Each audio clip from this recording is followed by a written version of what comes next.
సాక్షి TV ప్రసారాలను నిలిపివేయడం చట్టరీత్యా నేరం.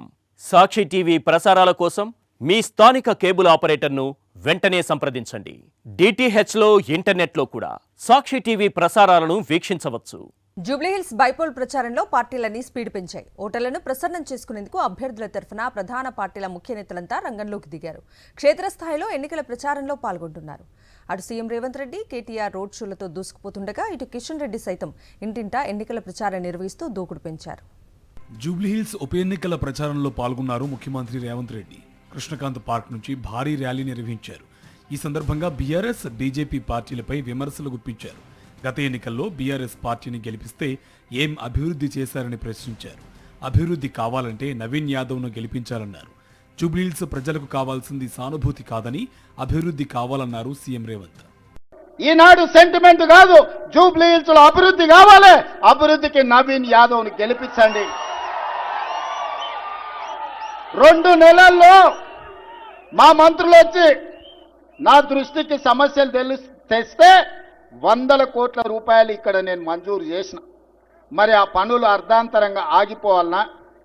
ఇవాళ నేను నా కుటుంబం పట్ల సానుభూతి ఉన్నది, నాకేం వ్యతిరేకం లేదు.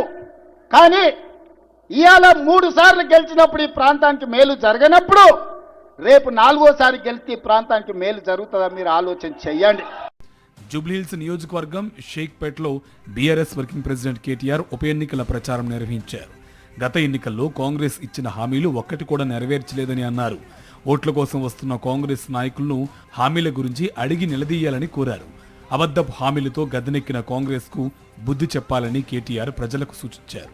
420 హామీలు ఇచ్చినవు, మరి ఎప్పుడు అమలు చేస్తావు అంటే రేవంత్ రెడ్డి గారు కుటుంబ పెద్ద ఎట్లా మాట్లాడాలా? కొద్దిగా ఇబ్బంది ఉన్నది, 4 రోజులకి ఇస్తా, జర్ర ఓపిక పట్టమని చెప్పాలి. కానీ ఆయన ఏమంటున్నాడు? దబాయిస్తున్నాడు. ఏం చేస్తారు మీరు నన్ను? కోసుక తింటారా? ఏం చేస్తారు మీరు నన్ను? కొడతారా అని రేవంత్ రెడ్డి గారు హుంకరిస్తూ ఉన్నాడు. ఇది ఒక కుటుంబ పెద్దకు ఉండాల్సిన లక్షణమా? దయచేసి మీరు ఆలోచన చేయండి. ఎలక్షన్లు వస్తాయి పోతాయి, కానీ ఇవాళ 4 లక్షల మంది జూబ్లీహిల్స్ ఓటర్లకు 4 కోట్ల మంది తెలంగాణ ప్రజల గోస తీర్చే అవకాశం మీ చేతికొచ్చింది. అటు జూబ్లీహిల్స్ ఎన్నికల ప్రచారంలో పాల్గొన్నారు కేంద్ర మంత్రి కిషన్ రెడ్డి. ఇంటింటి ప్రచారం చేశారు.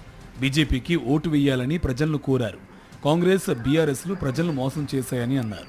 బై ఎలక్షన్లో బీజేపీకి ఓటు వేసి ఈ 2 పార్టీలకు బుద్ధి చెప్పాలని కోరారు. కాంగ్రెస్ కోసమే ఎంఐఎం పోటీ చేయడం లేదన్నారు. ఈసారి జూబ్లీహిల్స్లో బీజేపీ జెండా ఎగురుతుందని